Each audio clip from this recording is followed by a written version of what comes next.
Welcome. Tell them welcome, Wells. Welcome. Welcome to the From Roses to Apples podcast. Brand new shit. From roses to apples. And we'll explain that in just a second. We'll explain that in just a second. But I'm saying. We also want to introduce you to our producer first. His name is Drake. Woo! Good. Not like the rapper, we'll call him Comment. Not to confuse. Yeah, we'll Yeah, call we him can't Comment. do We'll call him Comment. This is an anti Drake the rapper podcast. Fuck Drake. Well, Ain't nothing I'm else to Drake. say. I'm Jayy Rits. I want my and name this back, is my boy Aubrey. Wells. Want to tell him your name, Wells? Yeah, I'm Wells. Like the Remember bank. that? What up, Wells? What up, Wells? I thought you were gonna say Fargo, and I was like, hey. All right. Yeah, man. This is our new podcast. This is our new thing going on. You get what I'm saying? We're all doing it together, and we hope we can bring you some laughter and joy. You feel me? Facts. We're gonna have some guests on. People we know, people from out of state, people Hopefully, who are. some people we don't know. Who knows? Who knows? Like, Yeah, we have a little segment we're gonna take to the streets. So we're gonna yeah, that's a make fact, sure that's a that fact. what we see, y'all are seeing. When it's The warm enough to space. get outside. Yeah, right now nips are hard. Heat's on. So I think we should, cause I know if I was a viewer watching this right now, I would be confused of why the hell we picked the name From Roses to Apples. yeah. So could Good you point. please? Yeah. Good point. Could you please explain for them a little bit, Wells, why we decided on that name? Yeah, absolutely. So from roses to apples, okay? That's our name. But we were born in Portland, Oregon. So that's the Rose City here, obviously, Big Apple in New York. We're in Brooklyn right now. But I moved here 5 years ago, okay? Learned a lot, experienced a lot, but I've also had a lot of my people from Portland come out here. Started with my friend Carlos. Carlos brought his friends out here, and it just all turned into this group. And then Akoi knows Rits. That's me, guys. I'm from New York. You know what I'm saying? I'm from New York. I born and raised out here. You know what I'm saying? My whole life. But I wound up meeting one of our mutual friends, Akoi, and he introduced us. And I guess y'all could understand now where From the Roses to Apples come from. You get what I'm saying? So Akoi was kind of the thing that glued us all together. He'll be here soon. He'll probably He'll be in an definitely interview. be on the episode. 100%. You get what I'm saying? But yeah, he came out here a couple years ago, and we've all just conjugated, and we came around on this fool. And he was always so thrown off by the fact that we were just like, there was like 7 of us. Like you came over when there was just everyone. Yeah. Maya, Carlos, Akoi, Nelson, like Yo, there was a everyone. whole like I have Oh, never. wait, you met everybody at once? Yo, like that was like that's the second time I came here. Yeah. That was the Oh, that's second time- crazy. Yeah, it was Hella the second people time I here. came here. There was just mad Portland kids. I never Nicky! seen them in my life. That's wild. Never seen them in my life. Nah, but there was just mad Portland kids here, and I would just, it was just so cool, honestly. Like seeing a bunch of kids from like a different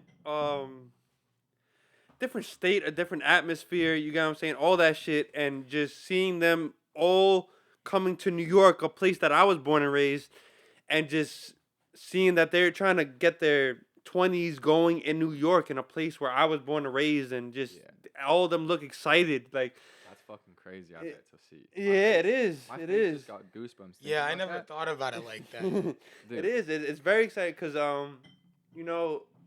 I feel like specifically me being from New York and you guys being from Portland, the attraction from coming to New York is moving out of the place you're from. And I feel like that happens everywhere.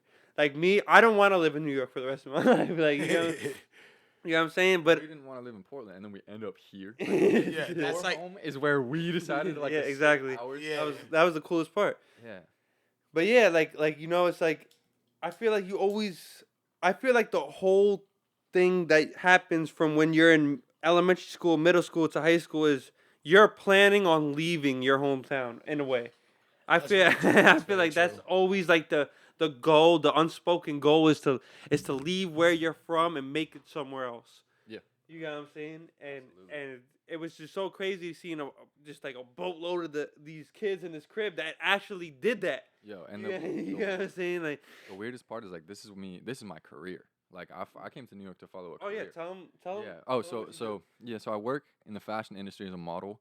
I started when I was 17, and I obviously couldn't move out because I had to finish school. But got the opportunity to got some housing in Brooklyn. If you know Maria Hernandez Park, that's where I spent most of my time when I was first 3 years slumming it out my suitcase. The first 3 years, I only lived here probably 4 months because I was traveling so much because I was everywhere at once. But actually settling down was fucking unreal in this place. Like getting my own spot, establishing my own home, establishing my friends, my family, the neighbors. It was so much different from Portland, and like I don't know. I'm just like I'm very glad I got the opportunity to come out here to follow a career instead of going to school, instead of like coming to just be seeing it, to be touring it. Like everywhere I went, I was going to work. I was, and so that to me set New York in a whole different place. Like you remember we were watching Action Bronson's new food video, like review thing. Fuck, that's delicious. And he was sitting on a rooftop, and he looked over at the Brooklyn skyline. He was like, "This is the real New York City. Like, this is what people are really here for." And I believe I've ever since I got here, I was like, this one's more powerful because everyone's trying to get there. Everyone's sitting here looking, and that's why it's so much more beautiful. And like, I ended up falling in love with the place. Like, not Can I ask you a Manhattan. question? Yeah. Just Yeah. for myself and like I know my New York viewers, what is the attraction? Because honestly, we will never get it. I'm gonna tell you something. We will never get I it. came to New York, and I'm gonna be dead honest. I was let down, like in a way. Like it was genuinely. It was something that I thought was going to be romanticized and beautiful everywhere, marble, like how the movie showed Grand Central. Like how I get here and I'm staying in an Airbnb in Bed-Stuy, and we're 20 minutes. We're 20 minutes from a fucking metro stop, so we ended up having to buy skateboards, kind of thing. And so I don't know, getting thrown in to actually see what it was. I had to adapt and mold, but I fucking loved it. Once I realized it was like gritty, and you actually got to be real. You can't step in our two tones. In Portland, we learned how to switch our codes. Drake used a great word for that. Common, not the rapper. Drake, not Drake. Common used a great word for that, and he calls it code switching. Where we have to do it, quote unquote, because no one else is actually real there. But then here, if you're code switching, you'll get checked harder than anything. I'm talking if I were to say something tougher than I really am, here I have to mean it. Yeah. Whereas back home, I could threaten someone. I could threaten someone to punch or. Back home, you can just talk all the time, and people will back off. off. I agree with that to a certain extent, but you gotta understand, there's a lot of fake out here too. No, there's fake everywhere, but it's like we are bred to just that's what you do. Like that's a part of your personality to like have different sides of you that people don't know or see, and people get very comfortable in it where we're from. Yeah, and like, there's nothing like I'm not really stoked about that, and that's something that I had to really come out here and learn, and check myself and hear other people, like be willing to hear other people call me in it, and that's what New York did the most for me. Like fuck a career, like this shit taught me more than Portland taught me in the 18 years I was there, because everyone was so shy to say the truth. Everyone was so scared to actually confront themselves. Facts. Out here, no one gives a fuck. No one's gonna look. And like in Portland or in our community, because he lived an hour away in Salem, they had nothing going on. Yeah. Like day to day, here we see some people get like fucking thrown up on. That's exciting, and we'll talk about that, right? But we have something day to day happening. Whereas there in Oregon, their excitement is like Harry Styles fucking dating a new girl, or like the gossip or the stuff we all consume growing up and want to be like or whatever. And so, yeah, that's okay. My rant. I agree, but I feel like where you're from kind of shapes where you want to end up. I agree. Yeah. Yeah. Me being from a city where it's always noisy and you always hear police cars and sirens and everyone's all fucking loud. You're trying to be quiet. And I want my retirement place to be somewhere quiet, bro. Yeah. Like somewhere I don't hear all this shit. Like you get what I'm saying? And I tend to talk to people and understand that it's usually the opposite. If you grew up somewhere that's kind of like the suburbs-ish, you kind of want to move to a city. Absolutely. When you grew up somewhere from city-ish, you want to move to a suburbs. You get what I'm saying? Because I feel like you're always reaching what you didn't have. Yeah. Facts. That's so real. You get what I'm saying? I also like write a fair share. Like what I'm gonna do in my life is not fucking model. Modeling's paying for my writing. You know what I mean? That's my main goddamn thing in life. So I talk about that every once in a while, and like that. You said that well. You said that in a way I couldn't have said it better. What do we want for this fucking podcast, Quells? What direction shall we head? What the fuck do we want for this shit, man? Not really sure. I think there's a couple projects that are in the works right now that could be very special, but it takes other people to see that it's special. So we have to come up with something right now at this podcast that's intriguing enough for people who are interesting enough to consume without the bigger people involved right now. Like, with the bigger money involved right now. Yeah, that's a fact. That's a fact. So it'd be cool. I have like this interview series I want to do, and it would be only cool if I had funding. So I'd have to shoot a whole first season, 2, 3, in order to get someone's attention at that level to make it work. So with this, I think prefacing it on who we are. Yeah, I think it's our chance to actually share. I feel like we both do content. You are a model. I do content on YouTube and all that. But I feel like this is something where it could be outside of the content, where we're being ourselves, and our viewers that view and intake our content could actually meet us a little bit more. I always wanted to see more of the people I watch on YouTube growing up. Yeah, me too. Always. Me too. Facts. And no more, not about that video idea where they scripted and all. I want to know what their actual views are about certain things. Like, you know what I'm saying? And that's obviously where we're stepping into a zone where like people are gonna have to make decisions on us. They're gonna have to have opinions. Like one. That's fine. And we're kind of. I'm all the way cool with that. We're kind of putting ourselves knowingly into that position, and so what we do with that here is like I'm not shy to talk about that, you know. And it's like I do want to make sure that people know that there are certain facades that are put out. Yeah. Always, and even for me, I was talking with Comment earlier about this exactly, where if someone's a fan, it's like there's a difference between a fan and supportive. Yeah. And so if someone's immediately like a fan or had known me before I met them based on something they'd seen, they don't know who I am. They're seeing me based off that art. And I got a problem with that. And I want to be heard more than I want to be seen, if that makes sense. So on here, I feel it's going to be a great chance for us to just profess, but also like chat shit, learn, grow. Stuff I'm like that. It's a learning Obviously, of we grew up in a generation watching it turn into being seen. Yeah.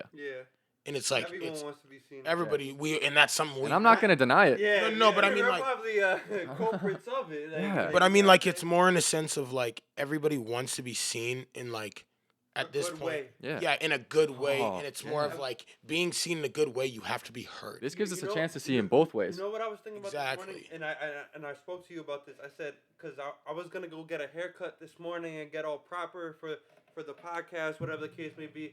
But then I started. You ain't look like that every day. Yeah, I'm not. I'm from the hood. Whoa. You got what I'm saying? I am from the hood. I look scruffy sometimes. Yeah. You got what I'm saying? I look scruffy sometimes. You've been to work for 7 days a week. I was thinking about it. I was like, yo, everyone's so focused on being perfect and looking perfect. On looking perfect, and they don't understand of how sometimes when you don't look as perfect, you could bring greater material to the table. Yeah. You got what I'm saying? You can relate deeper to people. If you're always looking perfect, no one's always perfect. That's unattainable. You know what I'm saying? No one's Perfection always is so fake. So it's not gonna always happen. But if you're willing to put yourself out there when you don't look as perfect, you might get the greatest moments of your life. Yeah. You got what I'm saying? I agree. I mean, that's right facts. Now, for example, like I've been talking about this. My mental is. You passed me my bud, Drake. My bad. Yeah. No, you're good. Like my mental, I've noticed is like, or just the people I've had around lately, the shit I got going on, has been so good. But dude, I'm not gonna lie to y'all. Like when it comes down to pen and paper, when it comes down to what it looks like or consistency or all the noise, it's not necessarily looking the same as I was 2 years ago, where I was just like always in Paris, always in Milan, shit like that. So comparative, or I could be comparative, but for some reason I'm not. It's like y'all make it okay. Like, I would rather be kicking it here with 0 in my bank account, chatting shit, creating something, professing what we know, than be, like, alone in a hotel room. No, that's a fact. You know? And it obviously is not... I don't know. We can get into this because I think this is something that has to be addressed. It's like I stepped out. And just so for the viewers, just know that we are gonna get on like current event topics. This is just the first episode, and we're trying to introduce you to who we are as people, basically. Yeah. So but don't think we're just gonna be talking about ourselves. We're trying to let y'all know what we got going on, what they got going on, what's going on in their lives, what they've been through in the last couple years, 5 years. Like they're gonna break it down. Our vibe, and so we're all on the same page coming the second episode. Yeah, I think there should be a healthy mix. I'm not gonna lie to you. Like I genuinely do think we should be talking about ourselves at the same time. How are we going to relate? Of course. And so, so I was gonna talk about like this one certain aspect of my modeling career that I decided to bow out of. People talk about for some reason, and I only hear this from. What are you looking for? Roll up. No, you're good. You're good. It's just basically I got the light in my pocket. Anyways. I was dating this girl, and her friend basically at this boutique shop had been like, oh, like Wellington's not on billboards as much anymore. And me saying it makes it look like I care. I think it only made me care because she said something. Mm-hmm. Like, you heard that phrase, it don't matter, but it doesn't bug me, but it bugs me knowing. Yeah. So it's like that. So it brought to my attention, and I was like, fuck, for a second. And I want so badly to explain why I took my step out and why I made the decision to not do fashion weeks, why I said no to so many different things, why I said no to Louis Vuitton before Virgil died, why I said no to Gucci, why I said no to putting myself in positions because my head was so wrong, but I don't really owe no one like that explanation. But like this is a space for us to talk about things we've been through and that have happened where they can hear that side. Yeah. And hear you explain it at times. And we can cut all this shit out if it's random and rambling. No, but not at all. It's interesting to me because this whole time the modeling's just to pay for my writing. And so when I hear people critique it without knowing who I am, it makes me want to be heard so much more. Mm-hmm. Like it makes me want to be known and seen for what I'm actually thinking, what my actual intentions are, desperately. So I had to like come off that a little bit, reel it back. I don't know. It's interesting. At the end of the day. Well, I also want to for this podcast, I want to bring on a couple of my friends. Yeah. I want to bring on a couple of stories that are dear to my heart, and I feel like together we could really do a really fucking cool thing, bro. I think the compare and contrast is going to be interesting as hell. Yeah, definitely. Like we bring on one of our people, you bring on one of yours, and it's like they dissect where they came from and how it did. Like that could be really interesting. Yeah, being able for us to bring somebody from where we're from and him bring someone from where he's from and let them discuss it is gonna be so dynamic. Idea. I'm not gonna. That's a cool fucking idea. Yeah, those would be good videos for our YouTube. Yeah, I think that's a YouTube video more. But I mean, just like a special video of like something of all of us. Yeah, we'll bring two people in and be like, all right, we just gonna all chat the shit. Yeah, just so y'all know, I do YouTube too. I'm gonna plug my shit. I do always. YouTube, Jayy Rits on everything you could think of. You know what I'm saying? Just type in Jayy Rits, JAYYRTS. You know what I'm saying? You'll see my shit. You know what I'm saying? And you guys want to plug anything while we're at plugging? I was about to say that. Should we all just plug? Should we all just plug? Comment Margella on everything. That's it. You'll see it. One more time for the people. Comment Margella on everything. You're going to see it. I'm saying. The pretty nigga with a gap. I mean, what? But yeah, son. So like, besides that. Wait, what you mean? There's one person who's being a little quiet. Wells Fargo on Instagram, Wellington Grant on YouTube. They'll start coming up, but I think I'm gonna try to. Once it starts happening, I'll be a little bit more vocal about it. All right. Yeah. Because y'all it's still there. It's still there. We all see it. Like you guys should actually check them out. Like they've established. Like this is what I'm established. This is my first time. So I'm doing my thing. We're not going to say that because you're definitely an established model. Yeah. 100%.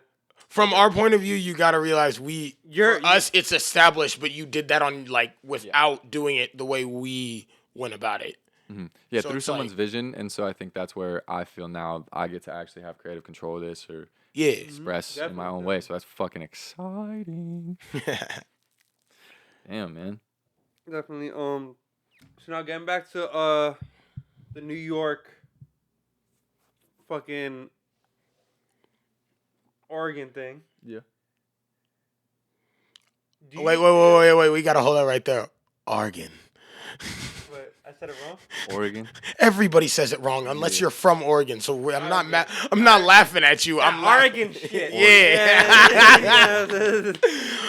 All right, whatever. But fucking do you feel like where you grew up and the atmosphere you grew up in prepared you for life? Yeah, it's a good ass question. Yes and no. Also depends what kind of life, like what part, business or like my schooling, particularly like my high school did a business degree, so we like learned some shit because of that. So we got access to the classes even if we didn't take the degree course. You know what I mean? Mm-hmm. So that was sick. Counting, marketing, all that stuff, even in middle school. So that side, yes, sure. But Don't get it twisted. That was not everywhere. I'm saying like in loyalty and like trust and actually being like a genuine human being without defense and walls. I don't know if that was necessarily taught till I got out here, because that was the way to function. Like protecting yourself was the way to function, and it came out in pretty snaky ways. Mm-hmm.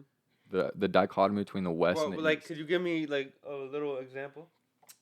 I just fucking okay. The prime example is here. If you went up to someone you didn't know and tell them that you're gonna break their nose if they keep talking to your friend, it is more likely to be a fight here than it is there. Okay. And it's just because when I was at a football game once, my friend was getting clowned on by these kids, and he told me, and I had been chatting shit about how I know how to fight when I didn't, and because that's how I wanted to not get fucked with. I went up to this kid, and I just told him, I was like, next time you say something about him, I'm gonna break your fucking nose. And his buddy next to him was like, oh, look, how are you gonna do it? I was like, trust me. I was like, I said something about the years, or I was like, I'll let you know, or some random not badass thing that I thought was so sick. And I walked away, and obviously no one hit me. Like no, there were 16 people that could have like at that moment, and I think that little and subtle difference didn't teach me anything, because you can't like fake your way through. Like I should have gotten checked. I see what you're saying. Like here, you don't walk up to 16 people and start talking shit like you want to fight them all right there. I was at a home. They'll fight. I was at their home football game. Like we were away, and I went into their section to say it to them. I don't know why. Yeah, you would have got fucked up. Yeah, that's what we're saying. Yeah, It's yeah. here you can scare a group of people out That's there. the letter right there, Yeah. Like, I don't want to say that it's the opposite here, because there's a lot of fucking kids, man. There's a lot of fucking kids, bro. But it translates to guns here. It doesn't translate to guns. But I want to say there's a lot of kids here that also got the business route here. You got what I'm saying? Oh yeah, okay. Don't get me wrong. I wasn't actually Everyone's here isn't just a fucking gang banging. But what I learned from my Hey, family demon. is Like, it's it's not like that. Like, Yeah, no shit, honey. but it's like the number of kids. There's not a portion out there doing that. Like you being a gangbanger is not normal out there. You chose and went and looked like, for Just that. because of the lack of opposition but and like, stuff. yeah, that we're talking like about. people aren't testing you like that. How different, like it is. Like my first genuine fight, where I sat here and bled and got suspended from school, and I was 11 years old, bro. I was in 5th grade. You got what I'm saying? I was 11 years old, and strictly off of the shit that kind of you just said, bro. I was the new kid in the school. Yeah. I didn't go to a football game, but I was the new kid in the school. I was getting picked on. Like, you know what I'm saying? I was getting picked on. They was fucking with me. You know, I look white. I'm half Hispanic, half white, but I look white. My mom is white. Everyone thinks I'm white. You get what I'm saying? So I was the But minority in that. Nobody in Oregon is taught to be as tough as they act. So You know those what I'm saying? them people picking on you, if you are to turn, look at them, say something, now, they're immediately This backing is the down. thing. Like, fucking, like you said all that thing expecting for nothing to happen. You get what I'm saying? Yeah. Basically, I was getting made fun of one day, 5th grade. I'm like, yo, I didn't even know how to talk shit. I'm not even going to I didn't know how to talk shit at that Like time. mute your mic on Call of Duty kind of thing. Like yeah, that. I didn't even know how to talk shit, I wasn't bro. associated with that. Like, so the dude just, same kid fucking with me.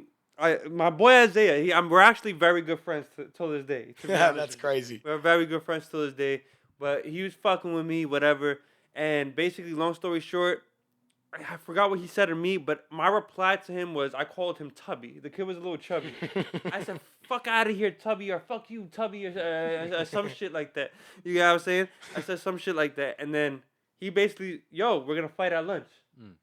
So I knew like for that? a fact. No, I wasn't like that. I was fucking about to piss my pants. I never been in a fight. That's sick. I never been in a fucking fight, That's bro. sick to admit. Yeah. Like, you get what I'm saying? So I'm hoping that situation that happened with you, that nothing would happen.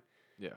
But I knew in my mind that it was gonna happen. Holy. You got what I'm see, saying? that's so what I'm we like the in whole time, Oregon. It's a real word game Exactly. till someone actually hits you. That's how a everybody was bit out of there. difference of the tough thing. Yeah, people, when you know say what I'm something saying? out here, you got to stand behind it. Like, Yeah, a out little there, bit, like- you could say whatever you want, and you just know he probably not showing up. You could sit at a park. He'll be at home with his mom having dinner. Never going, but he said he was going to show up and do all that. But out there, they're just not going I to. don't even think they say that, so.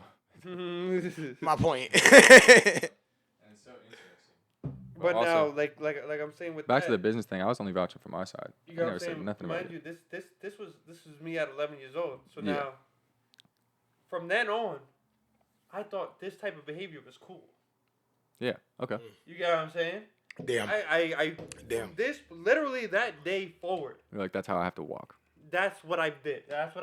I almost fought every single day of school. I have a lot of people that could back that up. You get what I'm saying? But that's the different type of mindsets that I be talking to you about sometimes. Yeah. It's like, yo, I was 11 years old you was probably 16, 17, thinking nothing was going to happen. You get what I'm saying? Yeah, See, absolutely. no, Absolutely. no, I was no. definitely 16. I- 17. What you went through at like 5, when we get to 16, 17, then that's all we're worried about This is, is I the might thing, have to New York fight are some going kid through in the that. street. Bro, like by the time I was 11, 12, all my friends had street fights.